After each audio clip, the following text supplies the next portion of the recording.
Hey guys, first regardsman here, and I want to talk about the current state of Space Marine 2's Patch 14 public test server, all of the bugs, the state of the heroic weapons, and just my overall thoughts on the public test servers for Space Marine 2 as a concept. Now, this has been the buggiest test server we have ever had in Space Marine 2's history, to the point that the majority of the new heroic weapons are like straight up broken and non-functional. Things like the Deathwatch Stalker Bolt Rifle, let's say they have an Auspex shot that will work on 5 successful shots in short succession. This will only work on body shots, not headshots. And in the case of stuff like the Combi Flamer, the damage here is just completely incorrect on the stat screen. Like, this says you have an 8 firepower, which is the same as the normal automatic variant, but the actual damage here on your Bolt Carbine portion is far closer to the Artificer tier, if not below it, which is pretty absurd. So hopefully those things get fixed.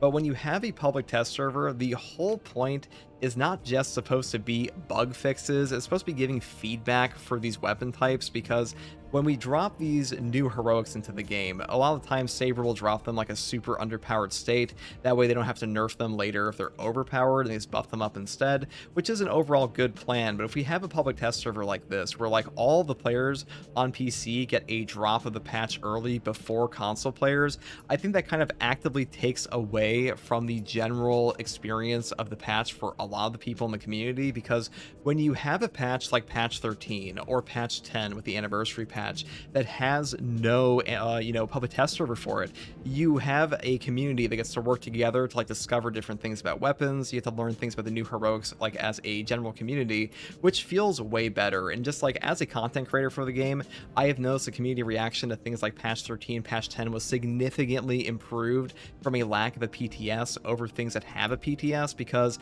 when it comes to early access for games, I have always kind of been against this, unless it's like for everybody, because it just spoils the patch. And when you have a game where the new builds are discovered before they're even in the live game, like the entire game gets solved on the patch release, it really does like kind of lower the player retention in a lot of cases. Because what will happen is you'll have a bunch of people find out the best weapons on the PTS, and then like maybe 30% of things from the public test server will change to the main game, and as a result everybody will go into the main patch, they will go into the heroic store here, and they'll be like, okay, which heroic am I going to buy? Well, we already know that the Lord Executioner's Axe and stuff like that, for example, is going to be a good weapon, so I'll just buy this one and this one, my accolades. I'll play for like 2 weeks and I'll wait for the other ones to get buffed up.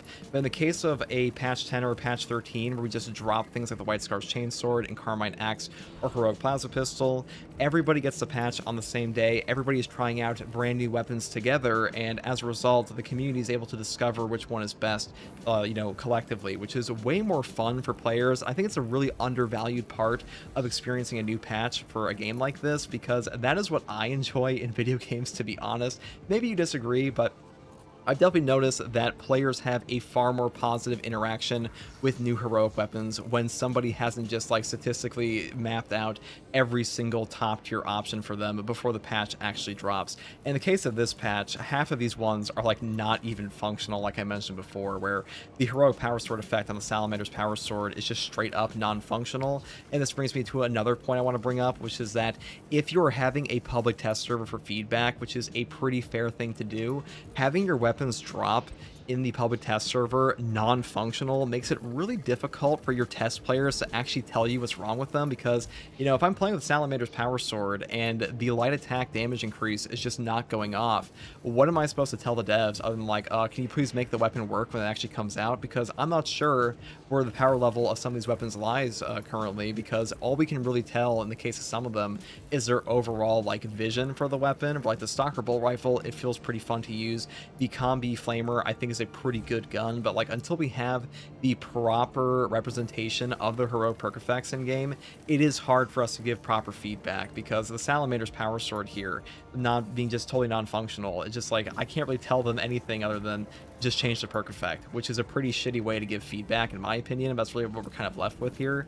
And in the case of stuff like the Lord Executioner's Axe, this is like one of the only functional weapons in the entire game at the moment on the PTS, which is pretty hilarious. But this one's actually one of my favorites, so hopefully they do like kind of take a look at these and just buff them up. But that is most of what I want to talk about in this video. I do think that public test servers are a good idea in the sense that having a proper balance for your weapons when they drop in the official patch can improve the patch. much, but we've also seen already that balance changes from Saber for, like, you know, hot fixes and stuff like that, they come out pretty quickly after a major patch launch. In the case of patch 13 and patch 10, I don't think most players were like significantly complaining about like the Xenophase Blade, you know, the Heroic Plasma and stuff like that when they first dropped. It only took like one hot fix, and even if the players do have an issue on the drop, that's not really going to change based just on the PTS, because we've already seen multiple times that you know, the patches that do have a public test server like patch 12, they still have a huge buffs that are required for weapons like the ultimate ratio, which is like the worst heroic in the entire game. So those are some thoughts I had on the PTS server. I think patch 14 is pretty good. This is going to be a, you know, smaller patch, but like as far as the content that is here, I think for a smaller patch, as long as these weapons are functional on launch, it should be pretty fun for players. And the main draw of this one's going to be the new boss, at least, you know, as far as I'm concerned, because it's the only thing functioning in the battle simulator and like the PTS at the moment. But hopefully on the official launch, they kind of like take a look at how they want to run their public test servers in the future, and they fix this up for like patch 16, which will almost certainly have one after the anniversary patch. But that's all I have to say in this one, guys. Let me know how you feel about the current state of patch 14, whether you've played it or not on the test server, what you think of the heroic weapons from what you've seen, and what you think of the new boss. And as always, thank you for watching. Take it easy. Bye.